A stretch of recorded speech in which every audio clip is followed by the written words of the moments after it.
অনিয়মিত মাসিক নারীদের সবথেকে কমন একটি সমস্যা। আজকে আমরা অনিয়মিত মাসিক সম্পর্কে জানব। প্রথমে জানি যে স্বাভাবিক মাসিকের নিয়ম কী। স্বাভাবিক মাসিক সাধারণত 21 থেকে 35 দিনের মধ্যে হবে এবং সেটি 3 থেকে 7 দিন পর্যন্ত স্থায়ী হয়। আর মাসিকের রক্তটা প্রথম দিন কম যাবে, তারপর থেকে দ্বিতীয় এবং তৃতীয় দিনে স্বাভাবিকের তুলনায় একটু বেশি যাবে, তারপর চতুর্থ দিন থেকে যতদিন স্থায়ী থাকে ওটা আস্তে আস্তে কমতে থাকবে পরিমাণ, এবং সর্বোচ্চ 80 মিলিলিটার পর্যন্ত রক্ত যাওয়া স্বাভাবিক। এই নিয়মের কোনো ব্যত্যয় ঘটে তাহলে সেটি অনিয়মিত মাসিক। অনিয়মিত মাসিকের ক্ষেত্রে কি হয়, এক মাসে 2বার মাসিক হতে পারে, তারপর কারোর 10 থেকে 15 দিন পর্যন্ত মাসিক হয়ে স্থায়ী হচ্ছে, এটিও অনিয়মিত মাসিক বলে ধরা হবে।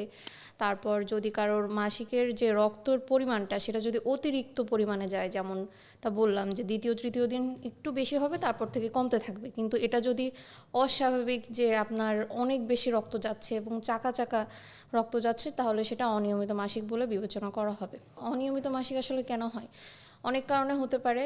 আপনার লাইফস্টাইলে যদি অনিয়ন্ত্রিত হয়, যে আপনি ঘুমানোটা আপনার নিয়ন্ত্রণের মধ্যে নাই, আপনি অসময়ে ঘুমান, রাতে ঘুমান না, অতিরিক্ত মেন্টাল স্ট্রেস নিলে, তারপর হরমোনাল অনেক কারণে হতে পারে। এর মধ্যে সবথেকে কমন হলো পলিসিস্টিক ওভারিয়ান সিনড্রোম।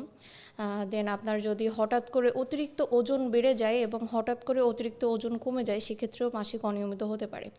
তাছাড়া আরও অনেক কজ আছে। আপনার যদি জরায়ুতে পলিপ থাকে, টিউমার থাকে, ফাইব্রয়েডস বা ক্যান্সার যদি থাকে, সেক্ষেত্রে অনিয়মিত হতে পারে। এগুলো তো বাসায় বসে আসলে নিজে থেকে নির্ণয় করা সম্ভব না। তো আপনি কখন ডাক্তারের কাছে যাবেন?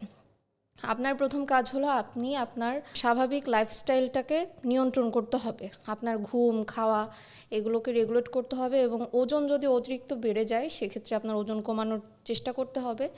এরপরেও যদি দেখেন যে আপনার পরপর 3 মাস মাসিক হচ্ছে না, বা আমি যেগুলো বললাম সেগুলো অনিয়মিত পর্যায়ে পড়ে যাচ্ছে, তাহলে দেরি না করেই দ্রুত ডাক্তারের শরণাপন্ন হতে হবে।